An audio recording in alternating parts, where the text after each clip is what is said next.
somebody that has a technical ability and works on their own.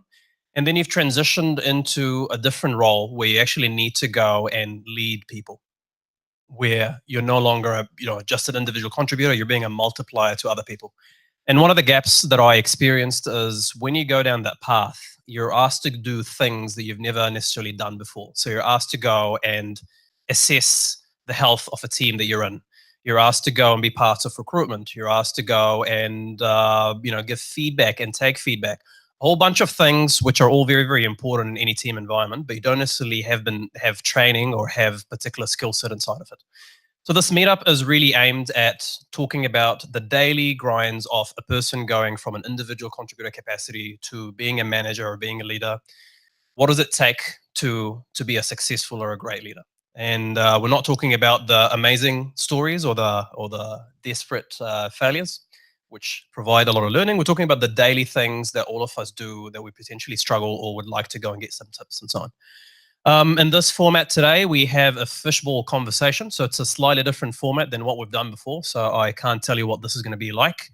But what I can do is hand over the mic to Phil Crothers, who is the Learning Experience Advisor at Xero, and can probably explain to you what he actually does, because it's an interesting title that many people have different understandings. So maybe, Phil, when you do introduce yourself, tell us a little bit about what you actually do. And Phil will be leading the session today. All right, over to you, Phil.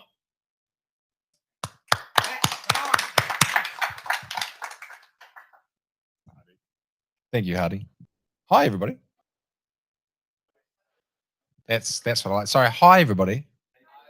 Thanks for coming. Thanks for the intro, Hardy. Yeah, so a little bit about me. My name is Phil Crothers. Well pronounced, by the way. I get Carothers, Crowthers, you quite a lot. So that was really nice. What do I do? So my title is Learning Experience Business Partner, I suppose. What I do for Xero is I look after all our internal courses. So I create content. I facilitate courses, from whether it be about giving feedback or learning how to speak publicly, to we run our DISC sessions, which is like a psychometric profile that we use to understand someone's preferred way of working, etc. And outside of that, I do a lot of coaching and mentoring within the business. It's not actually part of my job. It's just something I really, really like to do. My background for the last 10 years prior to the year that I've been in the learning space, I was in recruitment. So predominantly IT recruitment, but the last 5 years of that has been very much focused on career coaching and learning around human behaviors, what drives people, why people want to do what they do, and how to help them improve, really. That's a real passion of mine. I do a lot of coaching, whether it be sport or other types. I always have, and it is a real passion of mine. So I'm very, very lucky that Xero helped me create a role where I can deliver that, as well as deliver some sort of value to a business, because that's why we get paid. So who has been involved with the Fishbowl conversation before? A couple of you. Cool. So the way that the Fishbowl conversation works, and the reason that we're doing it now, is traditionally when you go to a meetup group around leadership, it is somebody who's regurgitating or talking about their experiences and their thoughts. And that's great. And you may learn a little bit out of that. But really what the research will show, and what we know from human interaction, is being involved in the conversation is a far better way to learn, and also a way for other people to understand your perspective and probably learn for themselves. So a fishbowl conversation, the way it works, you'll notice that we have 3 chairs up here. With the size group that we had, you can have up to sort of 5 or 6 chairs. But the way it will work tonight is we have 2 chairs that will always be occupied. We will throw out a subject that we hope, and I will help facilitate that conversation. There's always an empty chair. The reason there is an empty chair is we want people from the audience to engage in the conversation. So at any time when you have a thought, or really, starting to resonate with the subject that we're speaking about, I would like you to stand up. You don't need to wait for me to point at you or to invite you out. You'll come and take the empty chair. If you're in one of the occupied chairs, when someone takes the empty chair, it's up to one of the 2 of you to voluntarily leave the chair and take a part in the audience and be part of the observers as opposed to the speakers. Does that make sense? Is everybody okay doing that? Fantastic. Awesome. So we're going to talk about leadership behaviors tonight. And as Hardy said, it's the leadership grind has been less about leaders coming and speaking and more about people who want to become leaders, understanding where their gap is, what they need to learn, perhaps a little bit of self-awareness in there, understanding where you're at the moment, what your reality is, and how to move to the next stage, and probably taking little bit tidbits out of what people are learning. Who watches TED Talks, podcasts, etc.? Listen. Do you always listen to them in their entirety? Yeah, you do. A few of you do. So, except the ads, skip the ads. I like the ads. I like to know what I'm buying, especially around Christmas. So I went back through my TED playlist today. I have recorded or started to watch over 300 TED Talks. I've watched 4 in their entirety. Anybody know why? I'm the type of learner that takes what I need and then I move on. And that's key when listening to anybody speak, when going to a meetup like this, when going to any sort of conference. It's important to take what you need out of that moment, understanding why you're there. It's somebody else's experience. If you were to follow exactly what I say, word to word, it's probably not going to work for you. Parts might. And those are the parts that we want you to take away. So from tonight, from the people that are talking, from the people that are engaging, taking it with a grain of salt, understanding how that matches up to your experience and how that will work in your environment is really, really important. I bought a new watch and it's talking to me. Digital watches, this thing, all it has done all day is tell me I'm not walking around enough. Hey, fatty, you need to get up. You're sitting down, go and take a walk. And this time it's telling me to call my mother. I'm not going to call my mother right now. So, do we have any volunteers? Anybody that would like to come and take the seat to begin with so we can start a conversation before I lay down a topic? Actually, hold that. Is there a specific topic? Is there something that you've come here tonight to specifically hear about or talk about? A subject from anyone? Yep. You're thinking about it? Is it Adrian, is it? I remember you from last time. What do you think about Adrian? I'm actually looking at want to learn something new, as well as maybe share some of my experience in management and leadership. Yeah, I think that's my goal. Okay. Thanks, Adrian. Just welcome up. Give Adrian a round of applause. Just welcome up. It's hard. I understand it's difficult to get up in front of people that you don't know, and it is difficult to start a conversation, but you can opt out at any time. Once you're sitting, you can leave. It's fine. Thank you, Adrian. There's one more seat available. Awesome. Thank you, Bailey. So they've decided to sit as far away from me as possible. I understand. I get it. I'm not going to cry till later. So there is a spare seat. I don't actually need a microphone. Why am I using a microphone?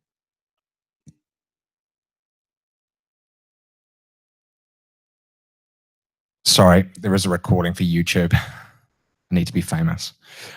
So we have a spare seat at any time during the conversation. If you want to get involved, as I said, don't wait for me to pull you out. Come and sit in the seat. So welcome. Thanks for coming to join us. Leadership behaviors.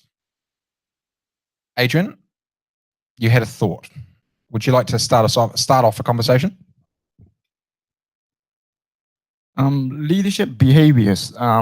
So I guess the definition of behaviors is how you interact with people, how you actually project yourself when you talk to your boss or your colleague or someone's reporting to you. So I think as a leader, sometimes you don't need to behave like a leader. You can, interact in a way that people are comfortable to talk to you. Because when you are a leader, most of the time you are actually either a team lead or a manager. Then when people look at you, they will think that, oh, you are a manager, you are more senior. So they may be apprehensive in talking to you. So what I usually do is that, I try not to wear the leader hat when I'm talking to, let's say, in my team. I know some of the character of the people, and some of them, they may be very easy to talk to, but there's some that they're very quiet, and they are quite, have this power distance, right? I'm an employee and you're the boss, so I don't want to talk to you. So I think leadership means that you lead people, and at the same time you want to make them talk to you. So I think that's the most important thing. Get people to talk to you, and when they're comfortable talking to you, when you give them assignment, or try to influence them to do something, it makes your job easier. Because I was a follower or reporting to someone before, and of course, as you grow, you get into a position where you have to lead. So you can actually go back and see how you interact with the leader and how you want that leader to behave towards you. Yes. Yeah. Mhm. I think to shrink that gap, you have to treat your subordinates as your friend, because um, in many ways, in your daily interaction with the people that report to you, it doesn't have to be. They have to update you the status. They have to make progress. They have to give you the latest status of their project, and you make them nervous whenever you appear right beside the table. They thought, oh, you want an update. Well, you can make it in a way that they're comfortable when they see you and they start chatting with you, rather than they always thought that you always need some updates. And there are things that you could do. Is you have more activities together with the people, talking about other things beside work. Okay. And I think that will help you to bridge the gap better. I've been given a microphone. I don't even know what it works. I'm just going to talk into this. I reckon this isn't even a microphone. He's just given it to me to show me out. Bailey, what are your thoughts on that? What are your thoughts on that? How to bridge that perceived power gap between a manager, a leader? Well, there we go. Holy Jesus! Is that what I sound like? It's a microphone. I wasn't being stitched up. So what I was saying there, for the people watching at home, we just heard from Adrian. There's people watching at home. Hi, kids. So Adrian's just spoken about his perspective of the gap between the way that a leader behaves or a manager behaves, is the way that he's spoken about an employee, and how to bridge that gap. I'm interested in your experience or your thoughts on that, Bailey. Well, there was an event where we were all getting dressed up, and I'm culturally insensitive in that I could forget it. It was Diwali. And somebody referred to me as the boss, and I kind of had to take a step back, and I was like, whoa, people perceive me as the boss. Because I definitely agree with Adrian in that you want to have a sense of camaraderie with your team, and approachableness, and that it's not all bad news or providing feedback, constructive feedback. You can actually just have lunch and talk about puppies or something. But one of the big things about being a leader and leadership behaviors is that all of your actions are amplified. So you really need to consider what you're doing, because some things that you might do offhandedly can actually affect the motivation of your teams. So while you want to build a culture where you're approachable, as well as I'm a real believer in servant leadership, in that I can't be successful unless my team are successful. So all of my success is their success. So anything I can do to unblock them is really important. Mm-hmm. So I definitely agree with that.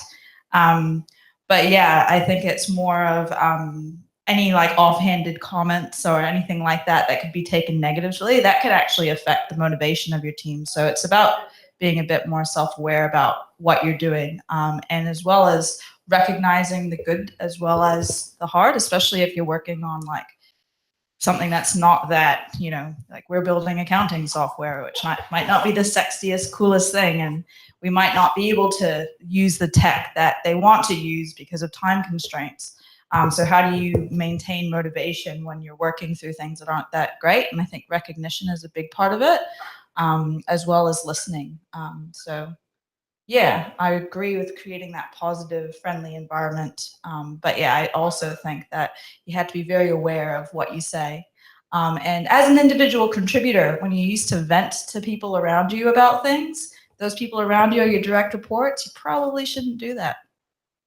Not that I learned through experience. I caught myself in a situation. No, you're 100% right on that. I had a situation a few years back now where we had a team meeting, and a recently appointed manager after that team meeting came out and started, ranting about the behaviors of someone else in that meeting with the rest of the team. And it was something instantly, what I noticed that it did was that the rest of the team sort of shied away from the conversation.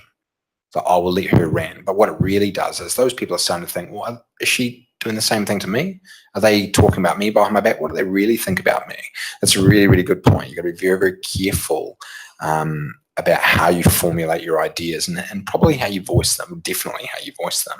One thing that you said, Adrian, that I want to touch on, you said that you need to be their friend. What did you mean by that? So I guess when I say as a leader, there are different situations where, as a leader, you have to react to it differently. So in order for you to be different, I think you have to be flexible. I think that's what I mean. Different means you have to be flexible. When you talk to different people, you need to show respect, right? You have to see them eye to eye, right? I think sometimes there are people that behave like they are higher than you. They will stand up and talk to you. While I think the best way as a leader, you should sit down eye to eye and be respectful. And you'll be surprised that when you talk to people, they will actually want to talk to you. And at the same time, as a leader, we also need to listen. A lot of times, I notice leaders like to talk more than the person on the other side of the table. So you'll be surprised that if you stay silent for maybe 30 seconds and you encourage the other person, give him a little bit more time, he will talk. I think that's what I learned from my past experience. And maybe the way I speak slowly, so then they will encourage the other side to talk to me. Excellent. Thank you, Adrian. Bailey, what do you think I still want to say on this friend thing, because it's something as a coach, I've been approached many, many times by people saying, oh, I think I need to be their friend a little bit more. What is your take on that? What do you think the risk of playing the friend card in a leadership position is? I think you have to be friendly, and I totally agree. It's about fairness and respect. So treat people like you would want to treat your friends. You treat them with a lot of respect. But you have to be comfortable with having hard conversations. One thing, like if you have a safe space, you can have hard conversations, which are quite blameless. And be okay at the end of it, like go and be friendly afterwards. But I guess that's also a characteristic of a good friend, is will pull you up. But I wouldn't say I want to be everyone's best friend. But I do want to treat everybody fairly and hope that anybody that's, on my team feels comfortable to raise things to me and wouldn't mind having a coffee with me either. Yeah, awesome. Thanks, mate. We have a new speaker. Would you like to introduce yourself? Hi guys, my name is Ashik.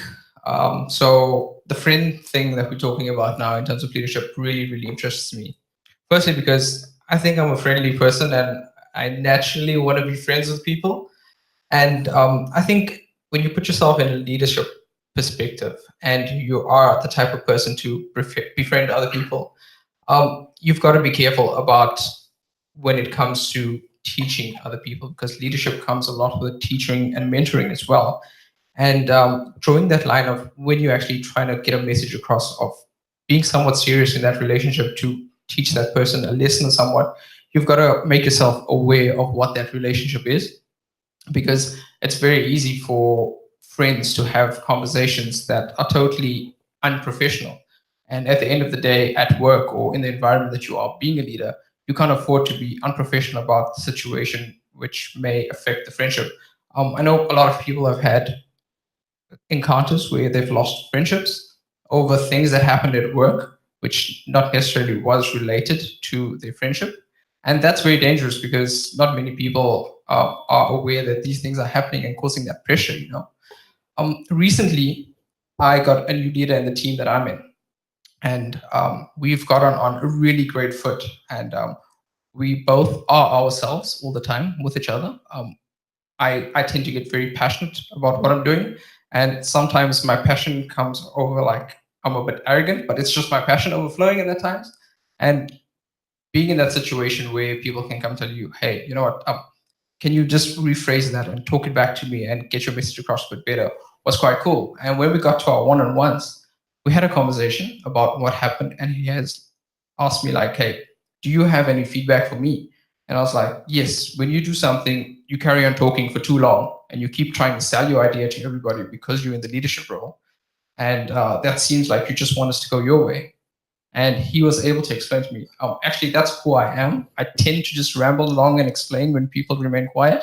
And for him coming into a leadership role, not having done this very much, it was actually enlightening for me to have that confidence to give him that feedback and say, hey, you know what, actually, you don't need to keep selling what you're telling us. In the beginning, we understand what you're saying. We're on board and we agree. So just let it be.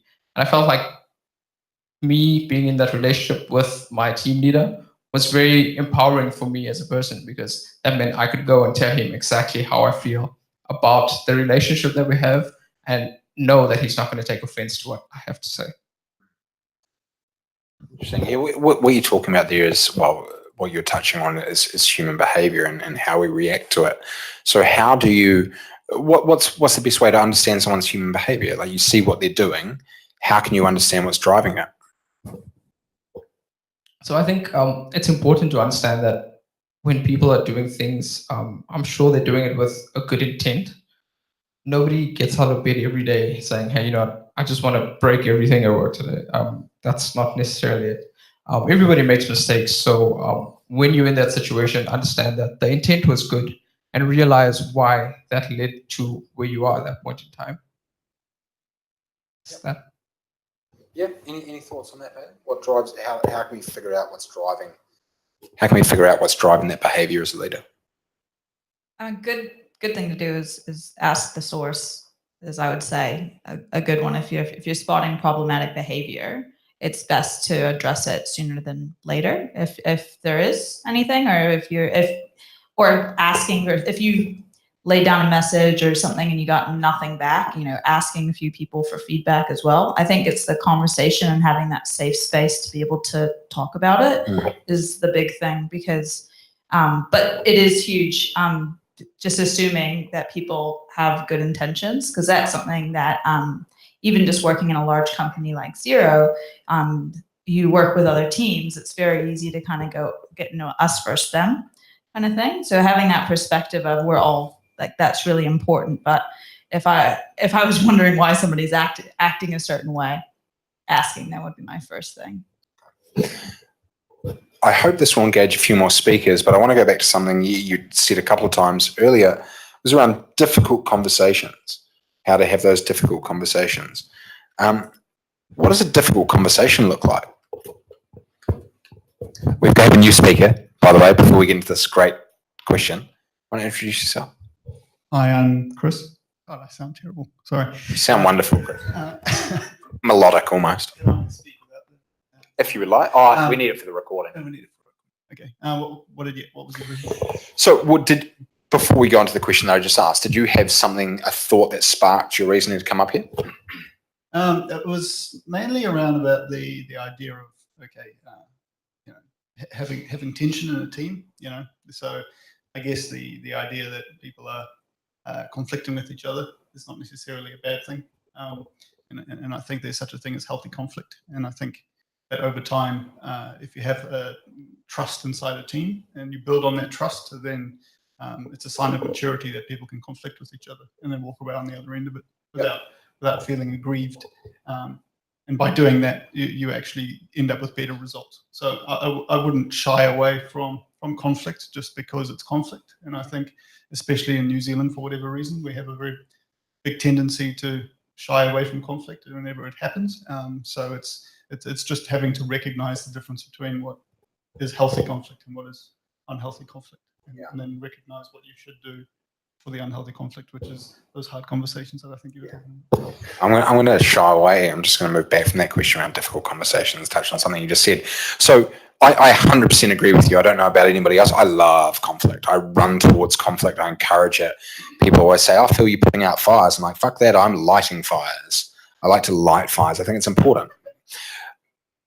What is important to have before you light that fires is that safe environment and that trust.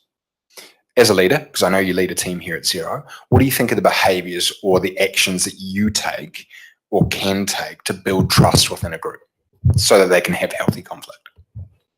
I think trust starts with vulnerability. Like, I think you mentioned it earlier when you said, just knowing the way that you were perceived, and like it wasn't intentional that you were just rambling along. It's just the way that you speak. That all comes out from being vulnerable with that person and saying, okay, well, look, this is just the way I am. So I think you could build in, you could kind of short circuit that by building in exercises that help people be more vulnerable with each other inside teams. I think agile practices build that in by having retrospectives at a regular cadence, and if you keep that feedback loop quite short, then theoretically you're helping the process, or you're kicking the process, jump-starting the process into working. There are other techniques as well, like you mentioned disk profiles in the past. I think I didn't pay much attention to my own version of it, mainly because it said I would do that. But I think what it does do is, when you have a group of people talking about how they like to communicate and how they like to be communicated with, it sparks this kind of trust process quite quickly, and people actually feel closer to each other. Even just asking people, where they're from, how much, what they like to do, and all that sort of stuff. Awesome, thanks. So it's very interesting, this trust topic, because I feel that a lot of times in organizations or teams or whatever, we forget that we are people, right? So, and people have feelings, and I know Mark mentioned this to me before, is that people are one of the most complex things that there is, more than these software systems that we build. And understanding how people feel at a particular point in time and that moment may result in why they're acting in a particular way. And giving them the ability to understand that, hey, I know you're feeling shit today, and this is why you're acting this way. It sort of bridges that gap in trust, because you understanding and accepting of how they're feeling, and you understanding that they are people first. And I think that's always a good thing to remember, that treat everybody as people before we call them resources. And you'll build that trust and that psychological safety in the teams. And as a byproduct, good software or good culture is going to come out of that. So just remember that we're all people, and treat each other with people and a bit of empathy, Have you all heard the term or understand what we mean when we talk about psychological safety? There's a few nods out there. Anybody that doesn't? Has anybody not heard the term psych safety before? Okay, there's a few. Cool. So it's quite interesting. I'm studying He Papa Tikanga at the moment, which is Māori culture and values. So what I've learned from that is psychological safety within Māoridom has always existed. What we hear nowadays around psychological safety, probably the most famous, is Project Aristotle, which was a project and some research done by Google, where they spent about 3 years researching what makes the most effective teams.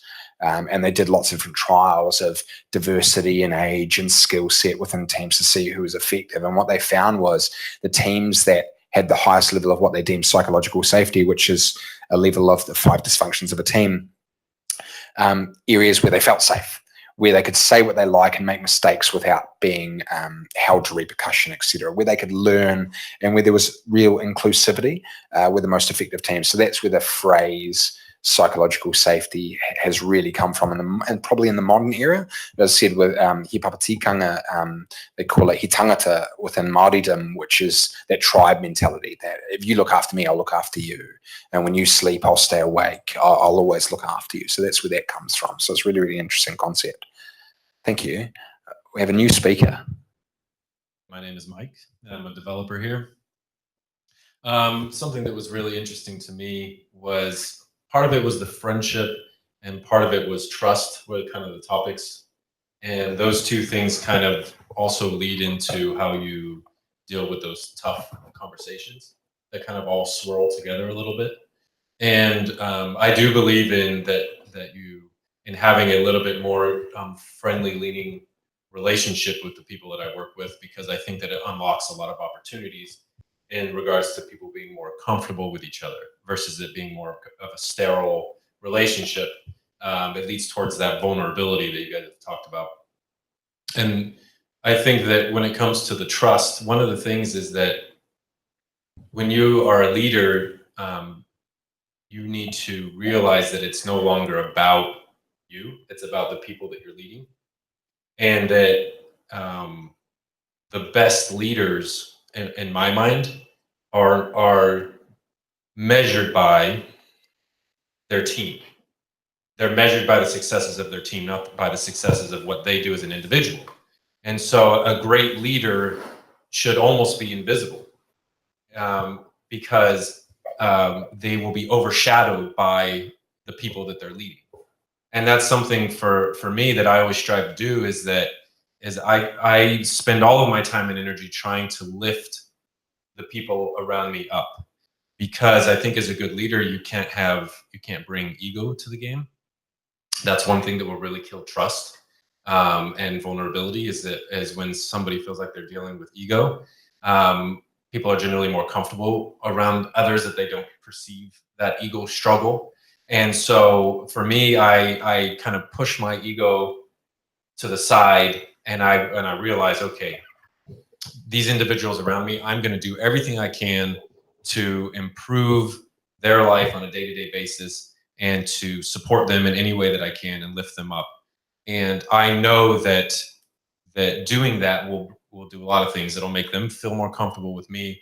It'll make them feel more vulnerable with me. It'll make them happier in their day-to-day. It'll make me happier in my interactions with them from a day-to-day.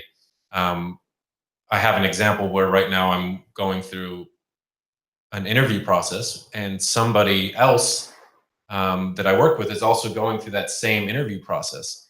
And I think that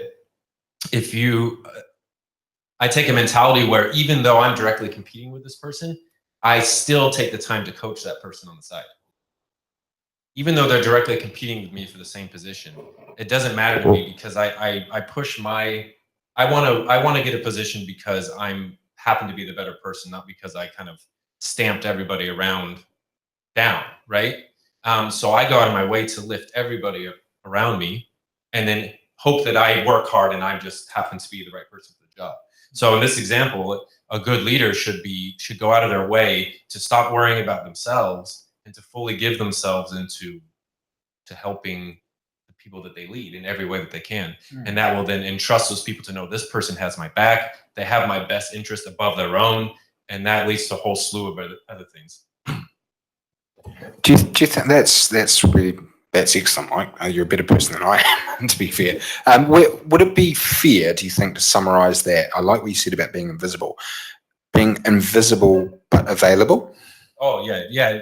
Invisible as in you're no longer struggling to be seen by you're not at the forefront. It's not about you. You're not the limelight, but you're available to your people. So you're invisible for what they're doing, and you're available for the coaching. You're available to lift them. And yeah, that's the only way that you can be there to support them, is by being available. I'm glad that you called that out. That's what I'm here for, man. So I'm in the high seat. Don't like being in the high seat. We have a new speaker Hello. who you've met.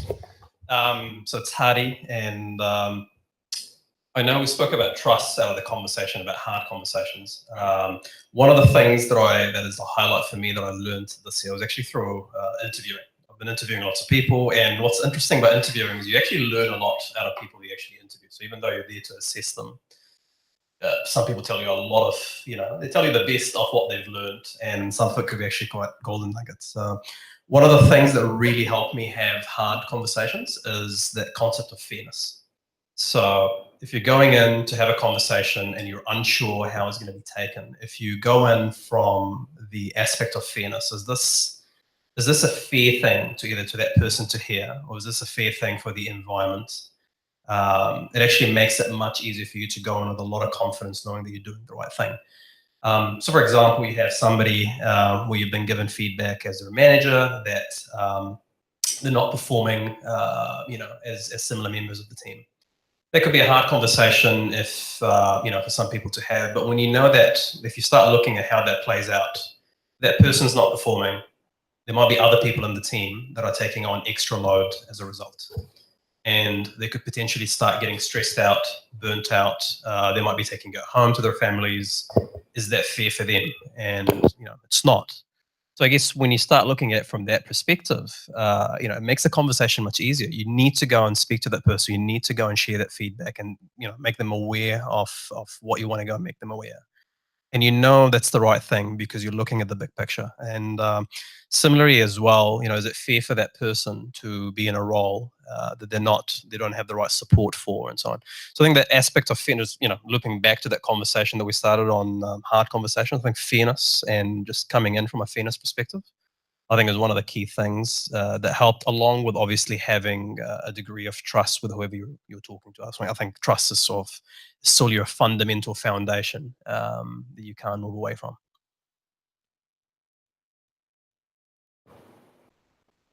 I'm just processing that. It's quite interesting. They talk a lot. It's very interesting stuff. I want to circumnavigate back to that difficult conversations, because this is something that I hear as a coach a lot from leaders, is how to deal with difficult conversations. What is a difficult conversation? And I hope this sparks a few thoughts in other people that want to come and talk. What does difficult look like to you? I think it differs from people to people. Learning a lot more about myself. I'm a person that likes to be liked. So if I go into a conversation and I feel somehow, sometimes I don't even feel something, I just know there's a risk that I could come across in a way that's going to go and damage relationships in a way, I start playing that forward subconsciously as well. And it makes me fear, am I going to lose relationships there? Is that person not going to like me? I mean, that's not what I think, but I think that's one of the behaviors or the personal values that I have that actually influence the behaviors that I have. And that's why I need to sort of back it up by saying, okay, even if I'm not liked, is there, is this the right thing to do? And that's the whole fairness part. So for me, hard conversations are conversations which have an impact on the person in front of me, especially if I know them quite well. So if they're being ambitious and I know this is a conversation that's going to go and not get them to where they want to go, I feel that's a slightly harder conversation than any other conversation that I'm having. So I think depending on the impact that I think this piece of information might have, I might start thinking, this might be a hard one. Don't know if you have a better answer. What does a hard conversation look like to you, Mike? Yeah, I think what you said is that it's different for everybody, and obviously the topics that Hadi's having to deal with are vastly different than the topics that I'm having to deal with on a day-to-day basis. So as a developer, I'm dealing the difficult conversations that I'm having with people are generally design related, where somebody wants to do something, is very passionate about that thing, and for whatever reason, I could be on the completely opposite side, right? And so now, especially the team I'm in right now, it's very collaborative, where everyone has equal voice. And so when you have opposing sides in an equal voice system, that can lead to very difficult conversations. So that's what it looks like on a day-to-day basis for me here. So the question on how you deal with that, and I actually just recently talked to the team about this, is a lot of it is coming into difficult conversations with this mentality of wanting to compromise and wanting to understand the other person better. That's kind of how I approach any difficult conversation. I'm going to go into this conversation knowing that this person thinks completely opposite of me, and that they feel very passionately about their side of things. We approach this almost every day in our jobs, especially as developers. Everyone has an opinion, and so generally, I try to deal with that. I approach all these conversations really wanting to be. I've recently learned a phrase. It's called "be curious, not furious." And so I try to approach these conversations with this level of curiosity and with this desire to compromise in any way that I can. And that same thing that I try to carry with everything for difficult conversations is to push my ego down as much as possible, because a lot of time ego makes things way more difficult than they had to be in the first place. It makes it harder to compromise, because generally you're like, well, they're right, but I don't want them to be right. I want to be right. And so you would just fight things tooth and nail when you don't have to, and you make things way more difficult, you know? So, but yeah, that's what they look like for me. And that's kind of how I deal with them, is do my best to listen and be willing to compromise. Cool. Right. In my experience, not just leaders, but people in general, when we have a difficult conversation, we blend purpose with outcome. Do you know what I mean by that? What I mean by that, for those that weren't nodding, when we have a conversation, or we need to have a conversation, we've been told, or we feel that we have to, there's a purpose for that conversation. What stops us from having that conversation easily, generally speaking, is that we start to think of the outcome. Common example within leadership is remuneration time, right? Pay rises coming around. It's REM time. You got to tell someone whether they've got a pay rise or they don't. Bob over here thinks that he deserves and is going to get a 10% pay rise. You're going to give him 3%. The purpose of your conversation is to tell Bob that he's going to get a 3% pay rise. What your brain starts doing is, shit, Bob's not getting 10%. He's going to leave. He's going to hate me. We're not going to be friends anymore. The whole project's going to fail and he's going to quit. And so instantly, as a leader, you start thinking, what can I do to stop Bob from leaving? What can I do to stop Bob from being upset? So then we start blending purpose with outcome. And when we do that, we forget the purpose. And instead of going in there and going, hey, Bob, we really appreciate the work that you've done this year, we're giving you a 3% pay rise, which it's a pay rise. It's a good thing. It's a good thing. We'll go in there and we'll approach it like this. I'm sorry, Bob. I'm really sorry. You're only getting a 3% pay rise. See the differences in the delivery there? When I've blended purpose with outcome? The reality is, the outcome's going to happen. That's Bob's control. You can only control one thing, and that's your own action. I can control how I shape the conversation for the purpose that I'm going to have the conversation. The outcome's up to Bob. And that's another conversation. If he turns around and says, well, actually, I thought I was going to get a 10%, you can address that conversation. Why did you think that? Let's talk through the process as to why you've got 3%. So I see that a lot with leaders that I've coached. Is that something that's ever affected you, Hardy, or Mike? Yeah, I'm just smiling here because I'm just thinking about all the different times that this has happened. I think, yeah. So I'm the type that probably, like, when I first started doing or having these conversations, I'd apologize by default. So I feel so guilty that I'm delivering such news. And part of it is, touches on the friendship part that we've spoken about. If you've got peers, well, not just your peers, but your friends as well, because you do a lot of things together, you do things outside of work and so on. And you know a lot about their future ambitions, a lot about their families and so on. You just can't help but feel like shit that you're actually going to tell them something that potentially could disappoint them. And you start thinking about the worst case scenario as an outcome. Even though, like you said, there's a lot of potential positive outcomes that could come out of it. Just depends on how you go and frame the conversation. Yeah, this topic is so uncomfortable that I'm going to pass the mic. Fantastic. Conflict, it's a good thing. Does this at work all the time? Yeah, the one thing that struck me there is that you're talking about, like the way that we're blending, the conversation that we want with the outcome that we think is going to happen. And we can train ourselves through kind of management courses and leadership courses to help with that process. But the interesting part is that I think the people on the other end are also thinking that they're having a difficult conversation. So they're probably doing the same thing. And so, you know, putting yourself in their shoes, you know, it's a case that they're probably going through the same process and going, well, you know, oh, I only got 3% pay rise. They're only going to give me a 3% pay rise. Am I going to ask for a 10% pay rise? They're going to fire me, you know, do something weird like that. The interesting part there is that there's an opportunity in that process to actually start imparting that knowledge on, you know, okay, well, you know, it's not a bad conversation to have at that point. So shying away from conflict thing again I was talking about. So. Absolutely. That's an excellent point. A point of conflict is a point of opportunity. In this instance, as Chris has outlined, if they're disappointed that they're getting their 10% and they really want that, what can you do as a leader? Structure the conversation, structure their personal development plan, whatever it might be, help them get there.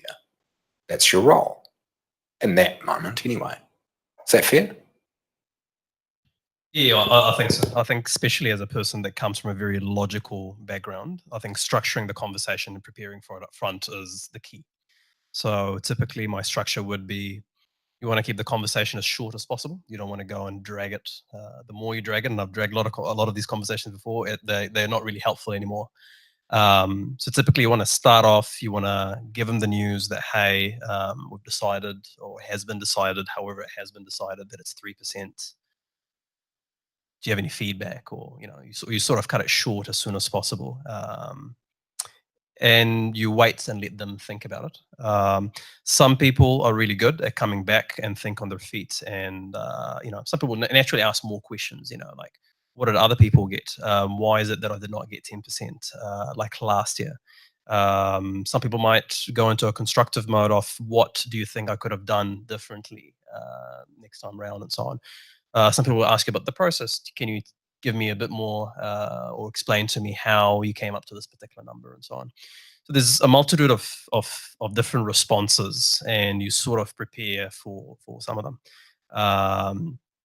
What also helps, if somebody says, hey, I'm not feeling comfortable, or I'd like to go and think about it, or can I bounce back with a different offer? As a leader, as a manager, quite often it's not in my hands. And even if it is, quite often I do need to go and think about it. So sometimes I just take it offline off. You know, thank you. You've let me know your thoughts. Let me go away, think about it. I'll come back to you.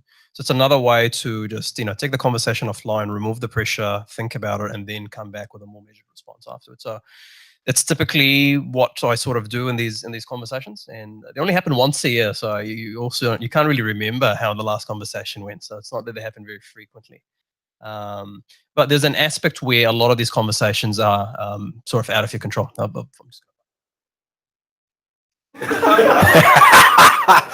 I think Chris said earlier that he'd like to pass the back and pass the mic a little bit and then take away Hardy.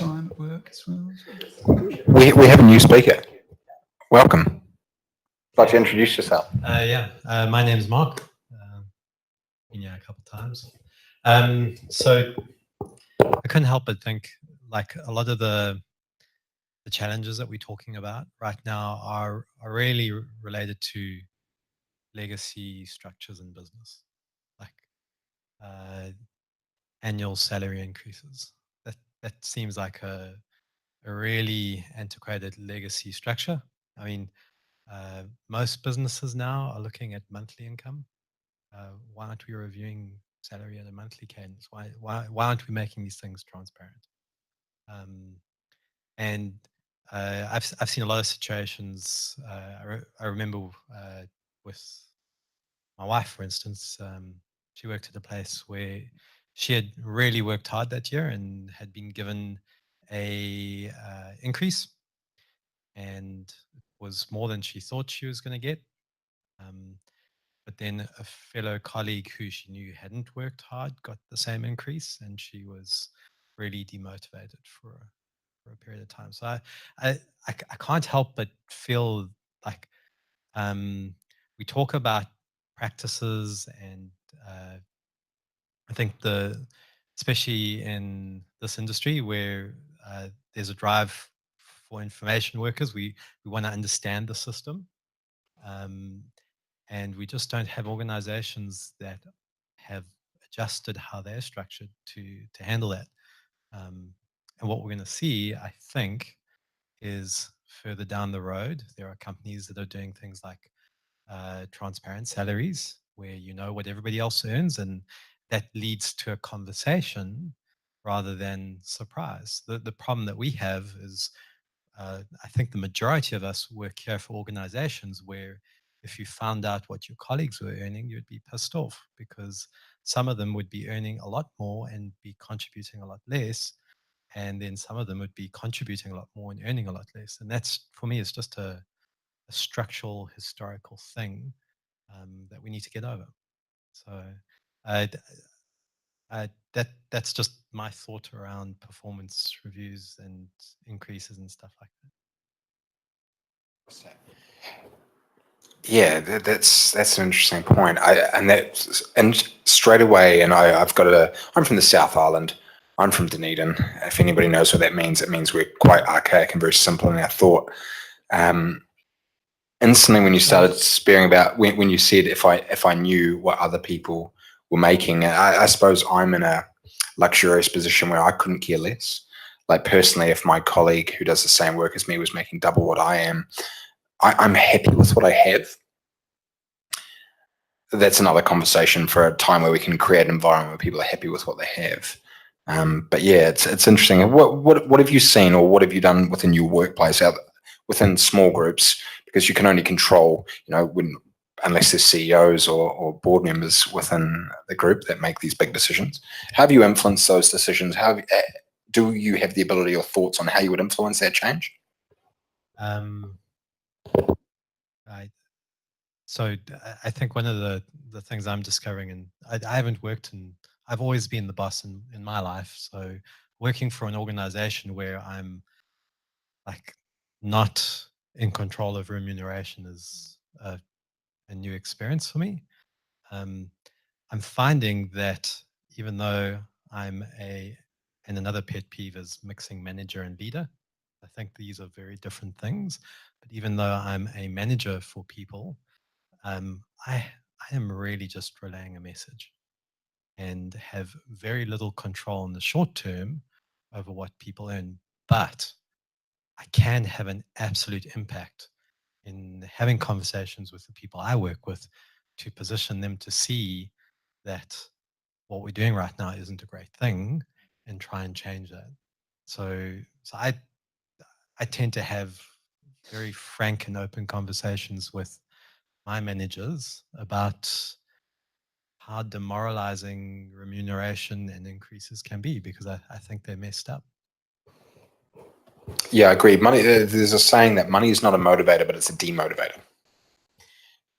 And I think you touched on that. The second that you find out that you're not being paid what you feel that you're worth, that's when you'll be demotivated. You can go and offer someone, 30% more than what they're worth in the market, and they're probably not going to work any harder.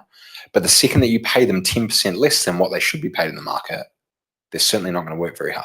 So I think and I think this is very organizationally based. And a lot of organizations see it the same way. The reality is, in large software organizations, we talk about us being people and individuals.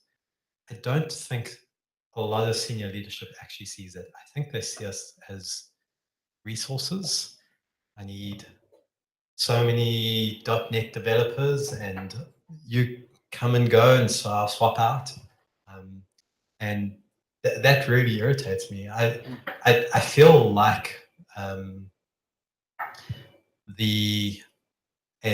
I don't know, MYB, for instance, our retention, like our churn of people, I think we haven't really found the sweet spot, because it takes 8 months to get somebody ramped up, and to really get value out of them, you've got to pay them decently for that contribution. So I don't know. It's just, I think with large organizations, while we market the people aspect, we don't really identify that and put real value on that. And We go, well, if that person goes, we'll just find somebody else from the market. I don't know. Maybe that's just my lens from what I'm seeing. Thank you. We have a new speaker. Welcome. My name is Ravi and I'm a developer. So, when Mark mentioned about the top leadership looking at us as resources, I could relate to it a lot because, back in India, I worked there for about 3 years. And I've always heard this term resources, we need 5 resources for this project, we need 10 resources. And it felt really, sad to see that, we're treated as resources and not people. And that's where there is a disconnect between the top leadership and us developers. That's what I felt at the time. And then I realized that it's not just your manager who makes these decisions. It's just like a big structure, and it can be like the most random thing. Your hike can be the most random thing. You absolutely have no direct control over it. Even if you perform the best in your team, the result of the entire team is calculated. There are things such as profit margins and billing rates that you have no control over that contribute to your hike percentage. And that's wherein I understood more that it's an entire system and not just like one person. So I think we need to understand, even as developers, we need to understand that there are limitations that we have no control over, especially when it comes to, the hike structure. And, if you're being treated as resources, if you don't feel heard, and if someone's trying to understand, you can explain, them your situation the best way you can. But ultimately, in most of these situations, you have absolutely no control over it. And, that's what I accepted as a fact in India. Thank you. I feel a strike coming on. So we're kind of going down the topic of remuneration, which you're right. And in certain circumstances, you can't control. So to bring that back to the leadership aspect or leadership behaviors, it sounds to me like we're talking about a gap, or that gap between senior leaders and the people who are performing the tasks.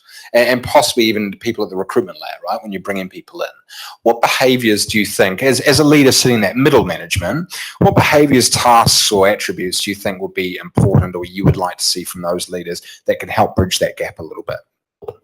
So I just have the view that I see. I see a lot of frontline leaders are people first centered. So it's all about the people, and that's what makes them a really strong frontline leader, because they're in the team, they're connected to the team, they can relate, they form strong relationships.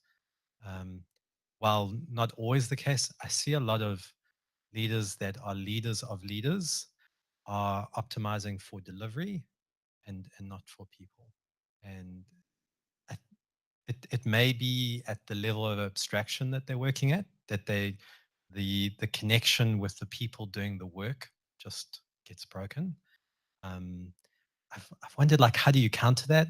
I've wondered, like, if we did like underground CEO where people actually went and joined teams, like if that would form a stronger connection to optimize it.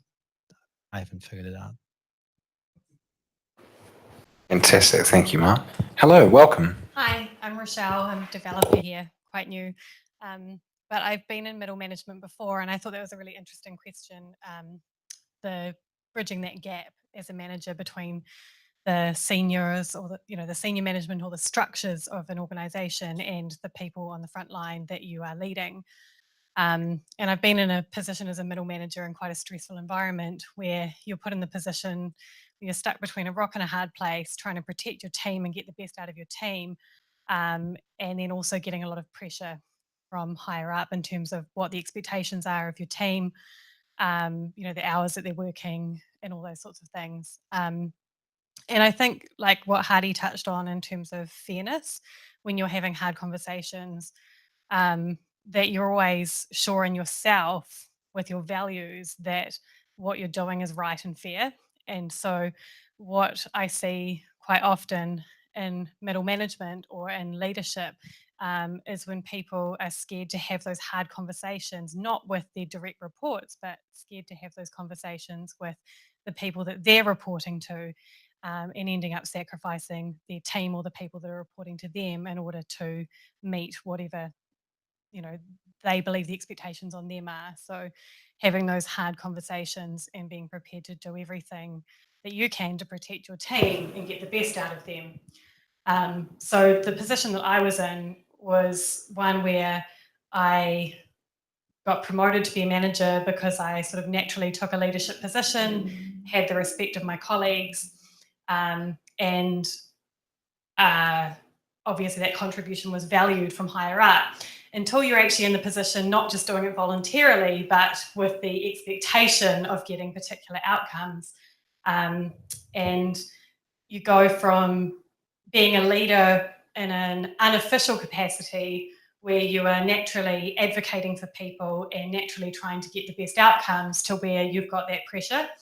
And what I found was myself taking on more and more to protect my team and stressing myself out more and more. And the day that I realized that there was some feedback that I was being unapproachable and short with people was the day that I realized that I shouldn't be in that position anymore, because I was not being approachable anymore. I was feeling too much pressure from higher up. I wasn't getting anywhere in those hard conversations with higher up. And the only real choice was to step back. But I think often there's a tendency to take that pressure and end up going and projecting that on your team. So some thoughts. If you don't mind, I'm going to try to dig into this, and feel free not to answer and just to look the other way. If you look the other way, I'll change the line of subject. You had some feedback, you had some pushback, and you chose to walk away from that. I'm going to take your choice of walking away. Is that fair? Sure. It's probably not, but I'm going to do it. It's hypothetical. You've been given this feedback. You're short. You're somewhat aggressive, etc. Hard to have a conversation with. What would you do with that if you couldn't walk away? What would you suggest a leader do, or anyone? Put your foot down with the higher ups. Really? Yeah, absolutely. I mean, I think you can have those conversations with your team and explain the pressure that you're under, and that you're doing your best. You can do all those things, and you can keep having those conversations about expectations with the people that you report to. You know, but you can keep having those hard conversations, and if you're not getting anywhere, then what do you do? It's a very good question. I want to open this up to Ravi and to anybody else on the floor. If you're having difficult conversations and you're not getting anywhere, what would you do? Grab a seat. There's a spare seat there. I want this to be, so we've got 20 minutes left. I'm going to chuck a couple of questions like this out there. I want speed rounds. I want people to come up, share their opinion, and then swap a seat out. So what I've just asked is, you're having difficult conversations or hard conversations, and you feel you hit a wall. You feel you've been told you're not getting anywhere. What do you do? Okay, so I'm taking it from the perspective of you're having hard conversations up. So you're trying to create a safe space for your team. And so you're the umbrella, and all this shit is probably, you're just blocking it. I think it's really important, especially as a leader, it doesn't matter if you're a manager or not, to make a stand in those things. And it is about like abiding by your own values and your morals, that, you know, this is the stand that I need to make with a leader. Because one thing I found, and I had to learn though when I was a product owner, is I have a lot of experience across Xero, which means I care about a lot of things which I have no power over. So you have this is a really really take this on. You've got limited fucks to give. So be careful who you give those fucks to. So if you are getting to a place where you're not having the mental capacity about things, it's really going, is this the most important thing for me to care about as well? Because that was something I'd get really rocked up about things. But I was like, okay, this is where I can lead and I can make change. So if I can actually do this as a grassroots thing and create change here, then I can show it as a good example to then bring change to the wider business. If it's a hard conversation with lower, like not lower level, but like if it's from your team and you're not getting to what you need there, I think it's important to kind of say, we're not getting anywhere. Can we just stop now? Especially understanding emotions, how they play into it, because I think that's the hardest thing about becoming a people leader and just a leader in general, is that Like people are incredibly complex and feelings are really hard to deal with. And that's the hardest part is dealing with people. Like you don't want to hurt people's feelings, or you get triggered in a meeting and you might ride your bike home and scream at the top of your lungs when you're going up Grafton Gully. Not that that happened on Tuesday. So, it's really, really hard to deal with. And it's acknowledging that if it is an emotional situation, hey, let's diffuse, like let's some time away, we can think and come back on it. Because emotions are the hardest part. But I think if there is issues with senior level management, or you're not getting what you need, try and create the safe space that you have, because you are a leader. So you do have an opportunity to create change there, and then use that as an example to bring it further. Awesome. Thanks, Bailey. Ravi, thoughts? By the way, summarize, zero fuck prioritization is really, really important. It's not wrong. It's spot on. Thank you. Yeah, so as a developer, I feel that if the management is more approachable and more honest to the extent that they can be, to help us understand the situation of why things have turned out the way they have, that's going to be incredibly useful to me.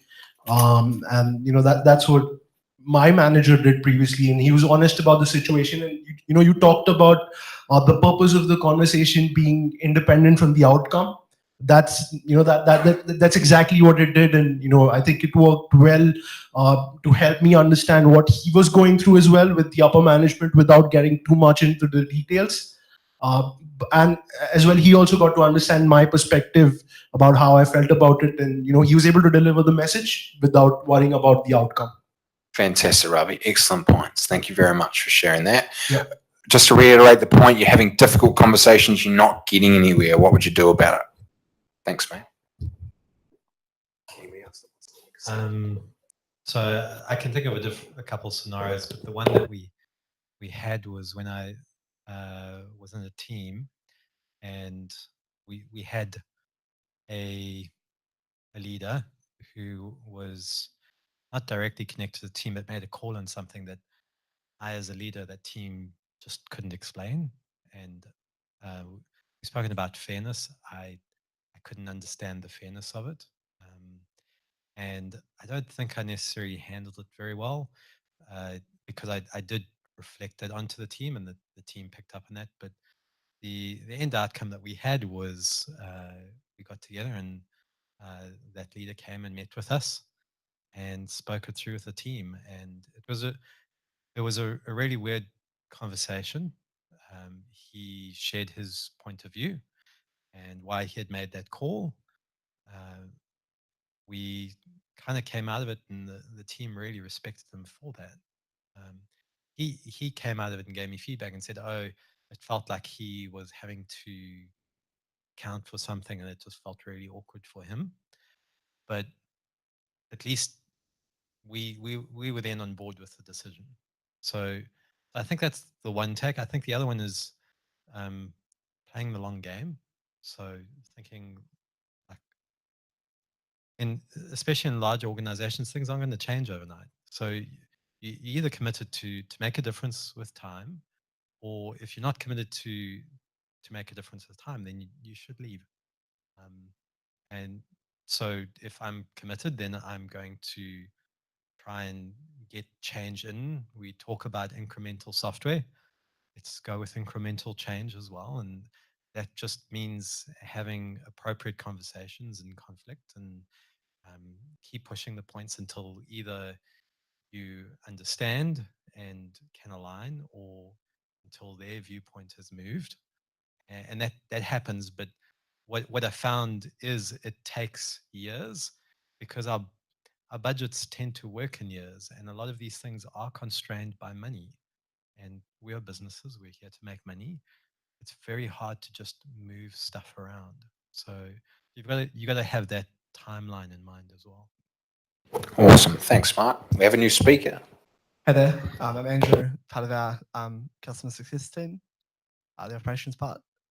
So yeah, I forgot the question, but We're talking about difficult conversations. So you're having a difficult conversation, you're trying to get a point across, it's not going anywhere. What do you do about it? yeah, we recently had one around about a feature that customers were asking for, and it turned out that kind of like sunlight is the best like disinfectant. It's like getting everyone across it, making sure everyone knows that it's a thing, and that it's happening. Like if you're talking to someone and they just disagree with that, maybe it means that more people need to see it. Often, if you get more people across it, different viewpoints might say, hey, let's put some weighting on this and we should change that. It doesn't always have to be one person, even if that person's the one you've always gone to. So yeah, yeah. I just wanted to add to that something we're seeing in our industry is this high value on diversity. So a lot of organizations are seeing the value of diversity and the robust that makes in the solutions we create. But I don't feel like we're actually equipping people with the skills to navigate diversity effectively. The more diverse we make our teams, the bigger differences of opinions. There are skills that we need to develop to be able to work effectively in those environments. And if there was one place I would be putting money in, yes, it's great to invest in people being able to give feedback. However, that is one tool out of many that you can use to drive consensus and to get direction. And so some of the challenges I've seen in our space is we have these diverse teams. People are really open in giving feedback, but the conversations go round and round and round. And at some point, somebody surrenders because they're just emotionally drained and like, well, whoever can now speak me in this. Now, that's an indication that we're not handling diversity effectively in a collaborative way. So I think in this space, and I hope in New Zealand, we see more and more skills around how do we get past those types of things, because I think that'll lead to us making much better stuff. Absolutely. What I hear when I hear people are giving feedback and the conversations going around in circles means that the receiving aspect isn't being taught. From what I've seen, I've been to a lot of workshops. I've created my own. People are taught to give feedback and they're not taught to receive it, not taught to understand it. And especially the more diverse teams become, we don't question to qualify. Do you know what I mean by that? Just done it right there. We give a direction, or we give a word, we give a task. I expect you to go and build a relationship with that team over there. And you'll go, okay, Phil, I'm going to go do it.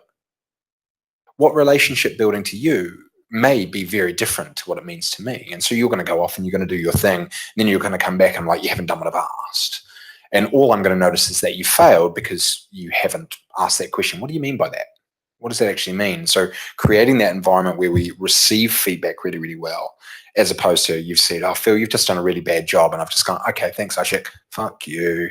We're not receiving it well. What do you mean? What part of that job has been bad? So being able to receive that feedback and really, really inquire is a strong part of leadership as well. Leaders tend to, poor leaders, in my experience, and again, I'm generalizing, they will dictate or we'll say things up to them. I'm not happy. Oh, okay, cool. You're an underling. We're not questioning to qualify that. I'll let you speak first. You look like you're going to say something. Yeah. So I think you've also got to be like really mindful of the stage that you're in the life of a business. Questioning why, while really important, impacts speed. And so identifying like, is getting to a result really quick important in the scenario, or is getting a robust solution could change the way that you work. So in some situations, it's more than appropriate to be extremely directive and not, and the questioning why can stop you from getting to a result. And I think typically we see that more in kind of the startup space where you don't have a lot of runway and you've got to just cover the bills. In organizations like this where you're not going to run out of money in a month. It's more of the longer term game. Yeah. And so questioning why is really effective, but we've also got to realize that that means that we move at a much slower rate than these smaller organizations. And a common frustration I hear is people go, oh, things are just moving so slowly. Well, they're moving slowly because we're valuing diversity and we're challenging things. and that's the nature of the game and the space that we're in. So it's just recognizing the situation and an appropriate method. I don't think it's a one approach the whole time. I agree. Fantastic. We've got 10 minutes left, so I want to go on to something. I'm going to rip off a Band-Aid for my opinion for what I was going with that questioning of you're hitting a wall with difficult conversations and you're not getting anywhere. You're likely having the conversation wrong, or you're delivering the message where it's not being heard. To really simplify that, my background's in recruitment. If you're applying for 300 jobs and not getting an interview, your CV is shit. Right? It's that simple. The reality is the CV is probably wrong. If you're interviewing, you're getting lots of interviews, your CV is good, but you're not getting the job, you're probably interviewing really, really poorly. You're not giving them what they want. So in the situation where you're having a similar conversation over and over and over and you feel you're spinning your wheels, it's probably really, really good to take that person or that team into an area and reflect on it. And this is an opportunity as a leader, and we've already heard from a couple of leaders tonight about showing vulnerability is a really good way to build trust. One thing that I've noticed I've done before, and I've seen it across many great leaders, is they'll pull people in the room and say, hey guys, I'm trying to affect this sort of outcome and I'm really, really struggling.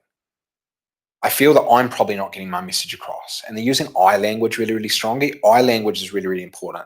The second you start using you language and start accusing people is when people switch off. You're not taking accountability for your own action.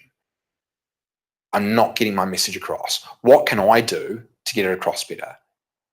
How do you like to be engaged with? That's a really good way, in my experience, to get past that roadblock of I'm trying to tell somebody something that's probably pretty bad and move on forward. Does that make sense? Cool. For the last 10 minutes, I know we've probably got some aspiring leaders or people that are building towards leadership. So if I could, I'd just like really quick rapid fire of people that have got any thoughts or opinions. I want your thought or opinion of what skills do you feel are really important to take that transition from an individual contributor to being a leader or a manager within a group? What would you work on? And go. So it can be one or two things. What do you think is important? Feel free to come and grab seats. I can think of one that has struck me recently, which is thinking in the appropriate time span. So if when I'm in the team delivering it, it's very much an immediate time frame. Knowing at your level what horizon you should be looking at and operating at that level is one that I'm trying to work on. And I think one that if we get right, brings everybody, because we talk about subordinates and people up and above, we're actually all the same level. We're just working at different parts of the system. And so it's just figuring out like what is the horizon that you have to be looking at could have a real impact. Awesome. Thanks, Mark. Andrew, thought? Yeah, I think one thing I've learned recently, which has been really cool, is finding out how you can find out what you don't know. And then the way to find that out is to find out people who do know that and just say, hey, Phil, you're a great leader. Really Thanks, Andrew. Or just hypothetically. But no, you are. Sorry. But if you find the people who have those skills, who deliver the results you like, they probably have the skills that you'd like they have. So I think that's really good. Find the people and then poll them to be like, hey, what do you rate yourself at?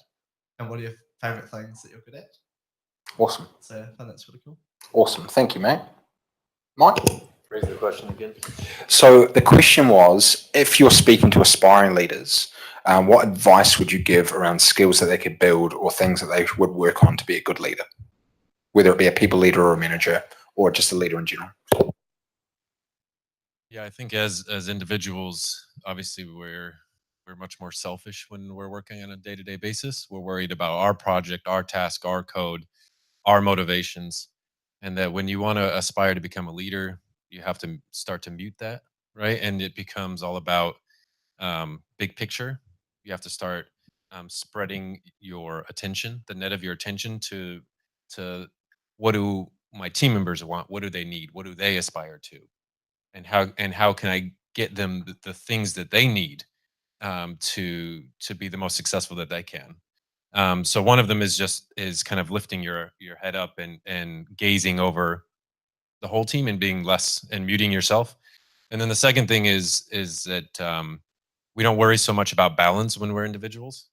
And I think as a leader, balance and that fairness is a really huge skill that you need to have, because now you have to balance a lot more concerns than just your concerns. You have to balance the concerns of those individual team members. You need to balance the concerns of the business, potentially of your customers, and a lot of other things. So pushing yourself on getting the bigger, wider picture, and pushing yourself on being able to understand balance are two key things. And then the third one is prioritization.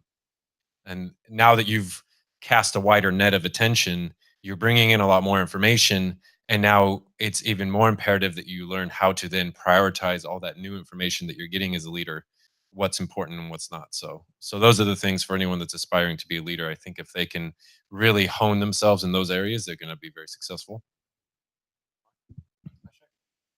Oh, cool. So I just want to add to that. I think it's important to create a sense of belonging, because when people feel they belong, they want to contribute more. And when people are contributing, you need to be aware on making everybody involved in what's happening.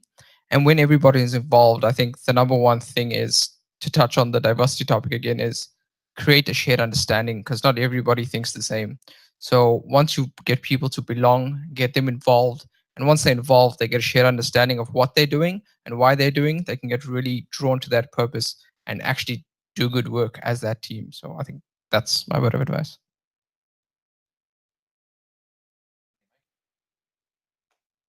That's my brother, by the way. Hi guys, I'm just visiting. All right, so from what I picked up over here today, I'm just visiting, by the way, came to visit my brother after here. So hearing from the conversations that we've had now is that we want leaders that's very approachable. And I see this back home where I'm in a big oil company, and there's a lot of restructuring. So that touches on your paying different salaries to different people and things like that. So I think your bigger companies are going to be slower in transformation, in getting leaders, engaged in certain way of approaching the team and things like that.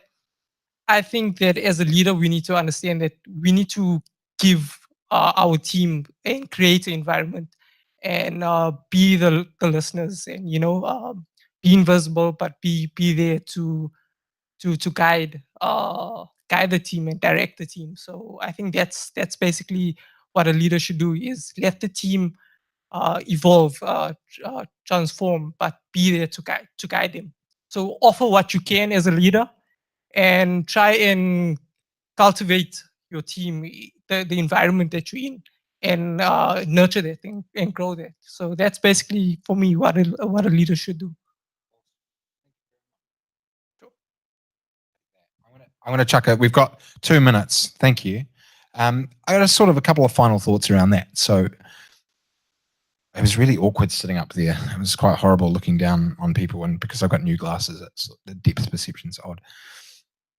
So it's been probably about 10 years since I've officially been in a management position, but I like to feel that I lead on a daily basis, whether it's at work or at home, on the sports field, etc. And I coach on a daily basis. I coach leaders. I help build leaders. A strength of mine, or I feel a strength of mine, is self-awareness. Before you become a leader, let's say an official leader, a people leader, manager, understanding what your impact is and what you actually want to get out of that is really, really important. In my experience, I see a lot of people taking leadership positions because they're technically the smartest. They've been there the longest, or they see it as their next career progression, right? Correct me if I'm wrong, but in the subcontinent, India, Sri Lanka, etc., it's a cultural thing to have a certain title and to progress at a certain level, to have that title of manager. Certainly, and lots of other areas, South Africa and stuff as well. Certainly within Asian cultures, it's very, very similar. New Zealand, not so much, but in pockets, depending on where you've come from, whether you've come from a wealthy family or not. So understanding why you want to become that manager and really aligning that is really, really important. What I see the need for, especially at a place like Xero, where we have an average age. I think our average age is about 31. But certainly within the development teams, it's a lot younger.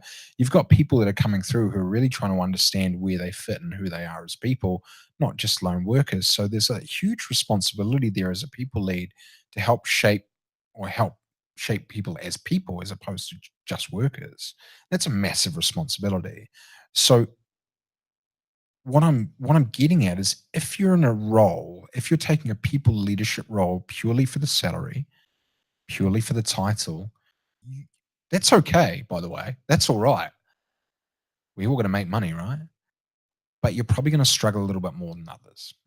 If you're in the role because you genuinely want to help people, you genuinely want to grow people, whether it be their career or them personally or through the business, key skills: self-awareness, real self-awareness. Do some reading, work with your friends, work with your family, and do some exercise around self-awareness. What is important to me? What are my values? What are my morals? What's my impact? Does everybody know what I mean by when I say what's my impact? If you go and see a really good career coach, they'll probably sit you down and go, right, we need you to write a list. Tell me what you're good at, what you're bad at, what you like, what you don't like, and what you need. When you discover what you need, that's where your impact lies. What impact am I going to have day to day? When you understand your impact, you'll be very successful in whatever you do. And what I mean by success is happy. So do some exercises and self-awareness. The second thing that I would encourage you to focus on and work hard on is coaching. The key skills, in my opinion, in my experience in coaching, there's 3 of them. Listening. And actually listening, not the shit active listening that people teach you. They say, go on an active listening course, it's crap. Actually listening. If you're actually listening, there's no reason to active listen because you're actually listening. Second is reflecting. What has that person actually said? Not just the surface level of their words. What are they actually saying? What do they mean by that? And questioning. And that's okay. And that follows into the third, which is asking. What do you mean by that? What does that look like to you? How can I help you? If you do anything tomorrow to take you towards leadership, I would suggest and I would challenge you to do those 2 things: self-awareness and coaching. Not just in your work life and your personal life and your friends' life and your family life, everything. Those 2 things will help you immensely. Any other final thoughts from any leaders out there? Any questions anyone has? Questions, anyone? Thoughts?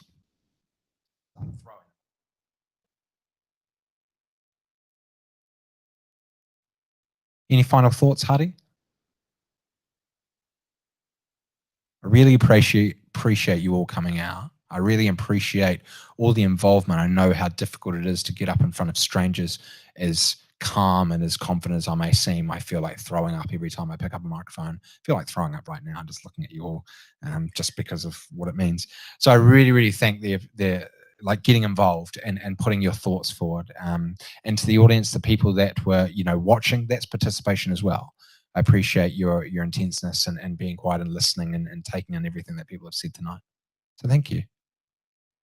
Woo!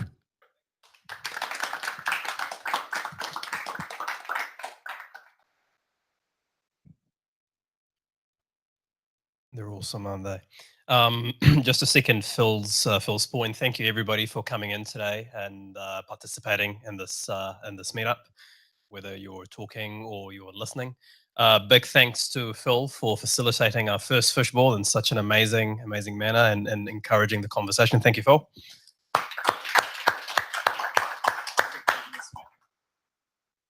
The conversations don't finish here. Leadership is a journey. It's not a point that you get to and you stop. However, this is the last meetup for the year. So I want to wish you all happy holidays and Merry Christmas. Look after yourselves, and especially in the break. Come back refreshed, and we look forward to seeing you again next year. So hopefully we haven't really planned the next meetup, but we're hoping that we'll have something in January. And we go with the usual format of something on the third Wednesday of every month. Look after yourselves, and reflect on some of the things that came up today. Reflect on where you're at and where you want to be, and what are those skills that you need to go and get. The self-awareness, that journey of self-reflection. So maybe during the holidays is a good time for you to go and self-reflect of the impact that you want to be having next year. So to make next year a much bigger year for you. Thank you again, and we will see you next year. Cheers.